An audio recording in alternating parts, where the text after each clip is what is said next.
So I view that it's going to be like a separate topic, Pak. One, they want to generate revenue, generate income, but at the same time, sustainability is a must thing. It's a commitment, right? Yeah. How a company will comply. ESG, ESG basically. ESG how to.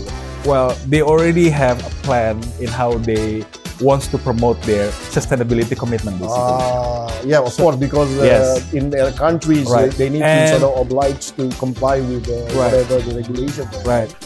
When we see through the challenges in, let's say, on the permitting, let's say, or any kind of certainty about the regulation itself. I mean, it is a challenge. Yeah. It is not something new. It has been going on for the regime of Indonesia likes to have a lot of permits, right? But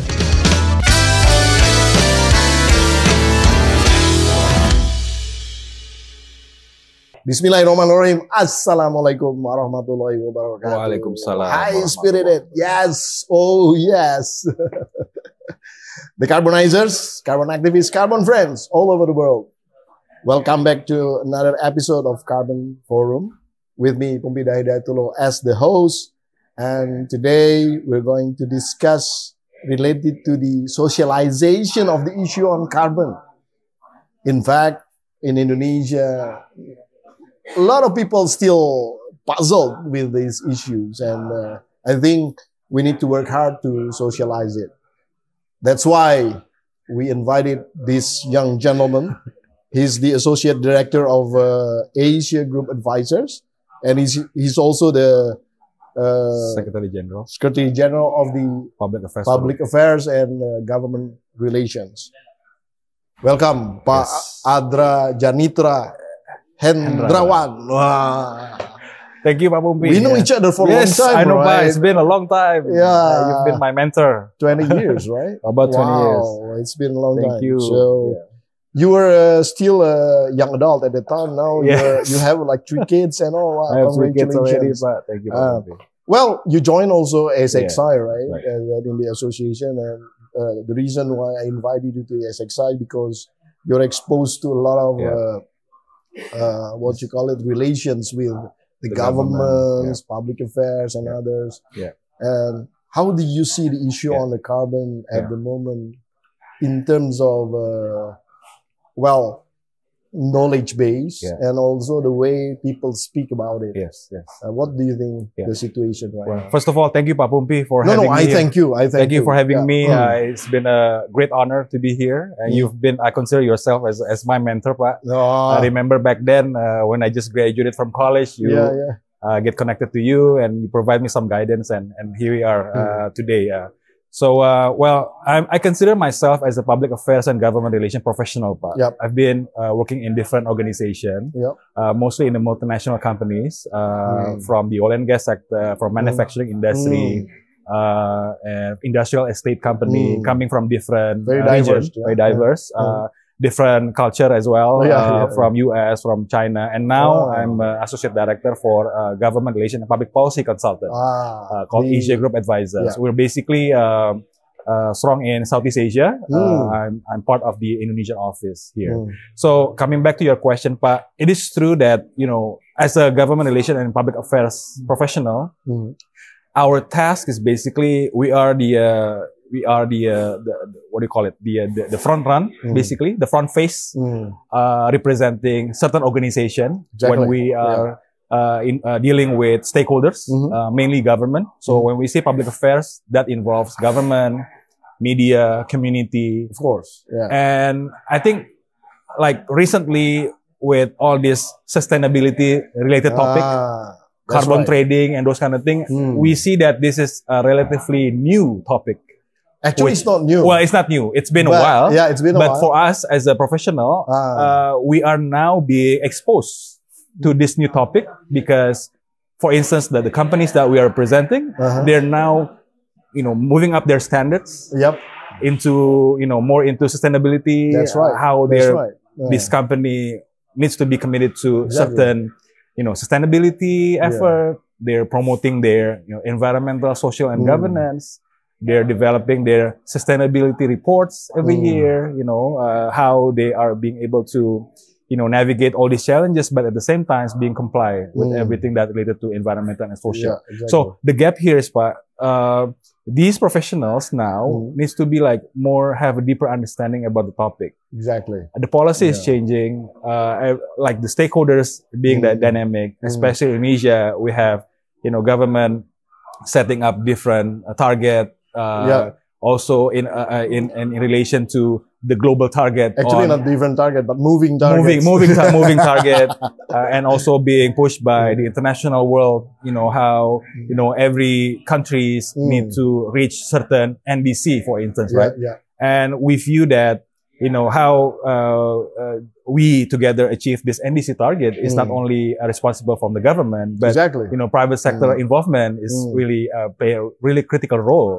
This is a joint collaboration in how to tackle this issue basically. So it is a joint effort. So the challenge now is that for us as a public affairs and government relations professionals, how we'll be able to speak in the same language basically. Exactly. And at the same time, so we need to be able to deep dive and understand about the policy itself, about the framework and those kind of things. So the reason why I thank Pak Poempida for inviting me as well in your association, not mine, but our association, because I want to be involved in understanding more about, how this carbon trading discussion moving forward, basically. So this is part of socialization. And the hope is that, this discussion will be able to share with the other professionals or maybe other people that really wants to know about about this. I would like to emphasize the need of your clients that you represent. Mostly they want to deal with a lot of issues related to sustainability, right? Right. So it means that your clients definitely they are investors who wants to come in or well, for our clients, basically, mostly coming from overseas. Right. Mostly are either multinational companies or maybe a philanthropy. Okay. But, they already have a plan in how they wants to promote their sustainability commitment, basically. Of course, because in their countries, they need to sort of oblige to comply with whatever the regulation there. Right. And I view that, in other countries, they're already more advanced, basically, in how they put their commitment. Well, they've been doing that, for long, basically, and maybe earlier than Indonesia.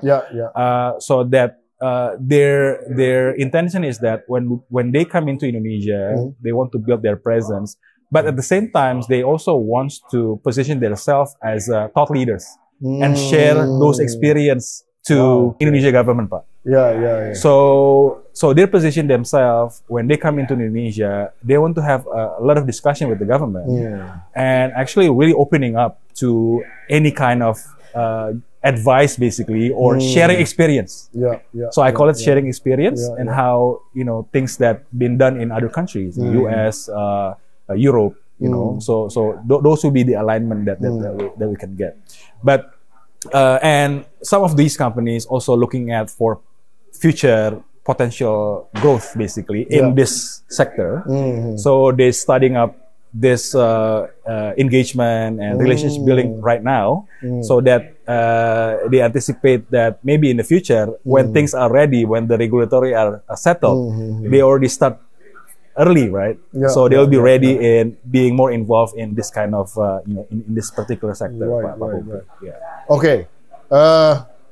This is related to the FDI, right? Foreign direct investment also, right? And I noticed that there are a lot of actually money coming into the Southeast Asia regions.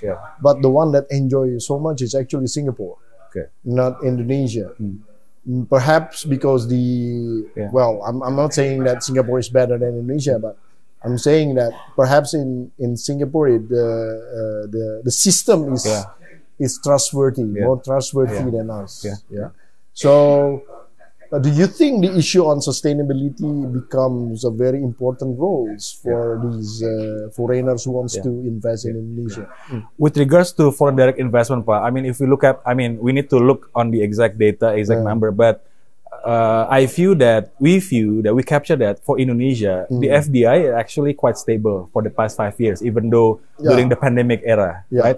So, but the amount is slightly less. Not slightly, actually, a lot less than the one that goes to Singapore, right? Right. But then there are actually some challenges that foreign companies or foreign direct investment coming into Indonesia when we see through the challenges in, let's say, on the permitting, let's say, or any kind of a certainty about the regulation itself. I mean, it is a challenge. It is not something new. It has been going on for the regime of Indonesia likes to have a lot of permits, right? But the other countries, other ASEAN countries, actually experiencing the same issue, Pak. It's just like so this is where professional government relation and public affairs should be able to mediate those conversations, bridging that communication between foreign companies or somebody from international world into the Indonesian government or Indonesian stakeholders.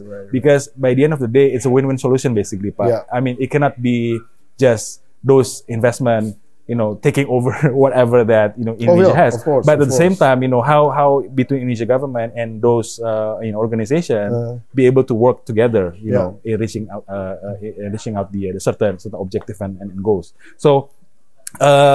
Going back to the sustainability topic, Pak, it is a topic that I feel that it is an indirect topic. Basically, those foreign investment coming to Indonesia basically wants to generate their economic growth, basically, for the company itself. But it is a topic that needs to be maintained. Exactly. Right? So when the company stick to their commitment in sustainability goals, has it become more important? More important right now because as you see, the ESG, the environmental social governance topic has been also increasing, right? Partially is because of this sustainability topic is becoming more more visible basically to Indonesia. And Indonesian companies at the same time, either maybe state-owned companies or maybe Indonesian companies also they're wondering, okay, what is this topic exactly? And they want to learn from other countries. They want to learn from other multinational companies basically. So I feel that it's going to be like a separate topic, Pak. One, they want to generate revenue, generate income, but at the same time, sustainability is a must thing. It's a commitment, right? How a company will comply. ESG, basically. ESG how to whole, right? Because when they promote this ESG, obviously the company can be viewed as comply in terms of environmental social, friendly. How they will bring impact to the social, how will they bring impact to the community, and for instance on the industry such as maybe oil and gas or mining, right?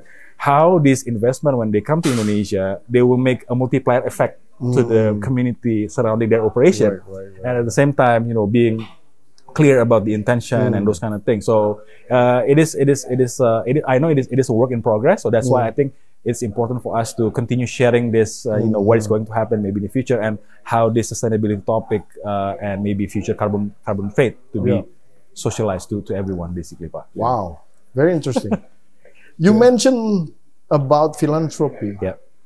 Philanthropy, so philanthropy, basically, a foundation overseas supporting by different companies, basically. So they want to sort of give money to want to support Indonesia government, basically. To do what? Most of them. Or for instance, energy transition, or maybe waste management. On certain topics that Indonesia requires to learn, maybe from other countries. I think you should introduce our associations to these people, course, because by having them to sort of look at the possibilities and all the experts are there, and I think it's going to be very interesting. We should do a sort of event, an international event for these kind of activities. I think it's going to be very interesting. It will be interesting. And when they want to come into the main intention for them is to how they can align with government of Indonesia objective and program. But the challenge is that they don't know who they need to reach out to. That's always or maybe the case. When they come in, they want to have a foreign country. They want to have a clear understanding about the landscape itself, how is the regulation, how it has been involved, who's and who in the government, and those kind of things. So that will be something that usually association is a good avenue for. We can put it advocacy, or maybe get to know people, basically, and understanding what is the latest trend on a certain policy, basically. Because it has, a lot of people coming from different background, different industry, experts, basically. So I think SXY is basically a good avenue, Pak, for sharing that experience. So it's really aligned. So let's look forward for that, Pak. Let's go for it. Let's do it. Wow. Would you like to share a couple of issues to the audience? related to these what we talk about? Well, maybe I can talk specifically on the as the government relation and public affairs professional, Pak. I'm also, as you mentioned earlier, I'm part of the Public Affairs Forum Indonesia. Basically, it's an organization that consists of all the public affairs and government relation professionals coming from different organizations. Basically, we get together for networking, maybe a joint effort in how to get some insight from the government and those kind of things. Just want to share that as a government relation public affairs professional, I think now is not the time where we only focus on doing all this PRing work, media relation, but now I think it's time for us to go into deeper into the content itself. Delve into it, Delve into it. So when we engage with stakeholders, we can speak in the same language basically on certain topics. So especially Sudanese or Javanese? Just kidding. So I mean specifically on this sustainability related, because sometimes in the organization, private sector, they have their own sustainability department, Pak, that's focusing on this topic, and government relation is just like a supporting department in how to bridge that communication with the stakeholders. But I think government relation must also be more fluent in the sustainability related, or maybe HSC or those kind of things, Pak. So that will be something that as part of continuous improvement, basically, for a professional. Wow. Well, thank you for being here. Thank you for having me. I'm very, very happy. I mean, we have a professional like yourself, very, very concerned related to this issue on ESG, carbon, and all these sustainabilities. So I hope that I wish you all the best. Thank you, for your professional sort of career, and I hope you're gonna reach the top soon as possible. Amin, inshallah. Thank you, Pak Pufi, for the time. Thank you very much. Thank you very much. So that was Adra Janitra Hendrawan. He's a professional of government relations and also public affairs, and he's so concerned about this issue on sustainability, and we should appreciate this, and hopefully this can be sort of induced to other professionals that any professionals needs to dig out more related to this issue, because this is a very important issue. Especially, this is not only for profit-making sort of way, but also a noble sort of way to prevent the destruction of the earth. I mean, we can preserve it for our next generations, of course. So, thank you very much. Thank you, Pak. Thank you, Pak. So, stay tuned with Carbon Forum, the next episode of Carbon Forum, with me, Poempida, as the host. Wassalamualaikum warahmatullahi wabarakatuh. Waalaikumsalam warahmatullahi wabarakatuh.